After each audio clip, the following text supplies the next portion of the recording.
B Ed ప్రశ్నాపత్రం leakage కేసులో ముద్దాయిలను arrest చేసినట్లు గుంటూరు జిల్లా ఎస్పీ సతీష్ కుమార్ తెలిపారు. ఈ ప్రశ్నాపత్రం పల్నాడు జిల్లా వినుకొండ టౌన్లో ఉన్న వివేకానంద కాలేజీ ఆఫ్ ఎడ్యుకేషన్ సంస్థ కంప్యూటర్ నుంచి వాట్సాప్ గ్రూప్లోకి వెళ్లిందని వెల్లడించారు. Acharya Nagarjuna university examination coordinator Mannava Subbarao ఇచ్చిన ఫిర్యాదు మేరకు కేసు దర్యాప్తు చేస్తున్నట్లు తెలిపారు. మార్చి 7వ తేదీన జరిగిన పర్ఫెక్టివ్ ఇన్ చైల్డ్ డెవలప్మెంట్ ప్రశ్నాపత్రం లీకేజ్ వ్యవహారంలో వెంటనే దర్యాప్తు ప్రారంభించామని తెలియజేశారు. Shri Vivekananda college of education సంస్థలో పనిచేసే కంప్యూటర్ ఆపరేటర్ రాజు ఈ ప్రశ్నపత్రాన్ని సామాజిక మాధ్యమాల్లో సర్క్యులేట్ చేసినట్లు తెలిపారు. ఒరిస్సా నుంచి 6,000 మంది విద్యార్థులు వివిధ ఏజెన్సీలకు ఒక్కొక్కరు 1,70,000 చొప్పున ఈ ఎగ్జామినేషన్ నిమిత్తం చెల్లించి పరీక్షలు రాస్తున్నట్లు తెలిపారు. 63 కాలేజీలకు చెందిన విద్యార్థులు 28 ఎగ్జామినేషన్ సెంటర్స్ లో ఈ పరీక్షలు రాస్తున్నట్లు తెలియజేశారు. లీకేజ్లో ప్రధాన ముద్దాయిలుగా ఉన్న ప్రిన్సిపల్ కరెస్పాండెంట్ రాజుతో కలిసి మొత్తం 10 మందిని అరెస్టు చేసినట్లు పోలీసులు తెలిపారు. కేసు వివిధ కోణాలలో లోతుగా దర్యాప్తు చేస్తున్నట్లు తెలిపారు. ఆచార్య నాగార్జున యూనివర్సిటీలో క్వశ్చన్ పేపర్ లీక్ అయినట్టు అరౌండ్ 2:10కి వాళ్ళు vice chancellor as well as exam coordinator వాళ్ళకి క్వశ్చన్ పేపర్ లీక్ అయినట్టు సమాచారం రావడం జరిగింది. దాని మేరకు వాళ్ళు సాయంత్రం వచ్చి కంప్లైంట్ ఇచ్చారు.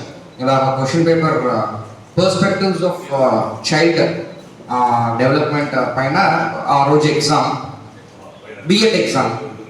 సో మనం అప్పటి నుంచి ఇన్వెస్టిగేషన్ స్టార్ట్ చేసినప్పుడు మన ఇన్వెస్టిగేషన్ ఎవరు మొబైల్లో ఆ క్వశ్చన్ పేపర్ షేర్ అయిందో వాట్సాప్లో షేర్ అయింది. సో ఎవరు మొబైల్లో ఆ వాట్సాప్ షేర్ అయిందో అక్కడ నుంచి మన ఇన్వెస్టిగేషన్ స్టార్ట్ చేసాము. ధీరన్ అని చెప్పేసి ఆ వ్యక్తి పైన నుంచి ఇన్వెస్టిగేషన్ వెనక్కి స్టార్ట్ చేసాము. అలాగా వెనక్కి వెళ్తుండగా link all the way to Vinukonda ఉన్న వివేకానంద కాలేజ్కి వెళ్ళింది. ఆ లింక్ వివేకానంద కాలేజ్, తర్వాత అలీ కాలేజ్, తర్వాత చైతన్య కాలేజ్ చైతన్య కాలేజ్, ఇంకొకటి ఆజాద్ కాలేజ్. 4 కాలేజీకి కూడా చైర్మన్ రఫీ అని చెప్పి ఉన్నారు. డీటెయిల్స్ అందరికి ఇస్తాము. సో ఆ రఫీ కరెస్పాండెన్స్ కూడా ఈ 4 కాలేజీకి కూడా 3 కాలేజ్ వినుకొండలో ఉంది, 1 కాలేజ్ అమరావతిలో ఉంది. సో వాళ్ళు ఏం చేశారంటే దీన్ని అర్థం చేసుకోవడానికి ప్రాసెస్ ఇంపార్టెంట్. మనకి 2024 డిసెంబర్లో ఆచార్య నాగార్జున యూనివర్సిటీ ఒక నోటిఫికేషన్ ఇచ్చారు. ఏ నోటిఫికేషన్ ఇచ్చారంటే క్వశ్చన్ పేపర్ గతంలో ఫిజికల్ కాపీ ఇచ్చేవాడు ఈ సంవత్సరం 2025 నుంచి కూడా మన సాఫ్ట్ కాపీ సిడీలో 1 డే బిఫోర్ కన్సర్న్డ్ కాలేజెస్కి పంపిస్తారు. దానికి పాస్వర్డ్ 40 మినిట్స్ ముందు, ఎగ్జామ్ జరగబోతున్న 40 మినిట్స్ ముందు పాస్వర్డ్ కన్సర్న్డ్ కరెస్పాండెన్స్కి పంపిస్తారు. అంటే ఆచార్య నాగార్జున యూనివర్సిటీ కిందకి 63 అఫిలియేటెడ్ కాలేజెస్ ఉన్నాయి.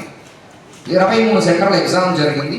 ప్రతి ఒక్క కాలేజీలో ఉన్న ఎగ్జామ్ కోఆర్డినేటర్ లేకపోతే ప్రిన్సిపల్కి ఈ పాస్వర్డ్ చేరుతుంది.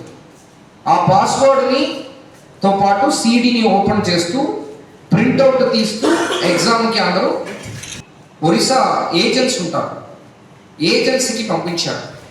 ఏజెంట్స్ వాళ్ళు ఒక వాట్సాప్ గ్రూప్లో దాన్ని షేర్ చేయడం జరిగింది. అంటే దీని వెనక ఏంటంటే ఒరిస్సాలో దాదాపు 6,000 బిఎడ్ సీట్స్ పర్ ఇయర్ ఉంటాయి. కానీ అక్కడ డిమాండ్ ఎక్కువ కాబట్టి మనం ఇటువైపు మన ఆంధ్రాలో కూడా ఈ బిఎడ్ ఎగ్జామ్స్ అనేది యూనివర్సిటీస్లో రాస్తుంటారు. సో ఇక్కడ కూడా అరౌండ్ 6,000 సీట్స్ ఓన్లీ ఆచార్య నాగార్జున యూనివర్సిటీలో మాత్రమే 6,000 సీట్స్ ఉంది. దీన్ని ఈ సీట్స్ కాన క్యాండిడేట్స్ మనం ఒరిస్సా నుంచి ఇక్కడ వస్తారు. ఒరిస్సా నుంచి తీసుకొని రావాలంటే ఏజెన్సీ తీసుకొని వస్తారు యాక్చువల్లీ. సో కాబట్టి పాస్ పర్సంటేజ్ ఒకటి, అదేవిధంగా ఏజెంట్స్ సాటిస్ఫైడ్ ఒకటి, ఈ 2 మోటివ్ మెయిన్గా పెట్టుకొని, బికాస్ అడ్మిషన్స్ అప్పుడే ఫుల్ అవుతాయి, దాన్ని ఒక మోటివ్గా పెట్టుకుని ఈ క్వశ్చన్ పేపర్ని రిలీజ్ చేయడం జరిగింది. సో దట్ పాస్ పర్సంటేజ్ కానీ స్టూడెంట్స్ కానీ సాటిస్ఫై అవుతారు అనే ఉద్దేశంలో ఈ వాట్సాప్ మెసేజ్ రాజు నుంచి ఈ ఏజెంట్స్ 4 కూడా ఒరిస్సా చెందిన ఏజెంట్స్ 4 కూడా షేర్ చేయడం జరిగింది. సో దాంట్లో ఒక వాట్సాప్ గ్రూప్ బీమ్యాట్ ఒక వాట్సాప్ గ్రూప్లో వాళ్ళు షేర్ చేస్తారు. దాంట్లో ఒరిస్సా స్టూడెంట్స్ ఉంటారు, దాంట్లో షేర్ చేయడం జరిగింది. ఇది జరిగిన విషయం. తర్వాత అరౌండ్ 2:10కి అది కాలేజీ కూడా తెలిసింది ఇలాంటి క్వశ్చన్ పేపర్ ఆల్రెడీ షేర్ అయిందని చెప్పేసి. సో దీంట్లో టోటలీ మనము దీంట్లో కరస్పాండెన్స్, ప్రిన్సిపల్, ఈ ఎవరు అసిస్టెంట్ ఉన్నారో వాళ్ళు రాజు అని చెప్పేసి, తర్వాత 4 ఒరిస్సా చెందిన ఏజెంట్స్, బికాస్ ఏజెంట్స్ పిల్లలు అందరూ కూడా ఇక్కడ వస్తారు ఎగ్జామ్ రాయడానికి, రెగ్యులర్గా ఇక్కడ ఉంటారు, ఎగ్జామ్స్కి వస్తారు, రాస్తారు, వెళ్తారు. కాబట్టి వాళ్ళు ఇక్కడే దొరికారు మనకి ఏజెంట్స్. ప్లస్ దీంట్లో మొబైల్ నెంబర్ ఎవరి ద్వారా వీళ్ళు షేర్ చేయించారో వాళ్ళు అందరినీ కలిపి 10 మందిని మనం అరెస్ట్ చేయడం జరిగింది.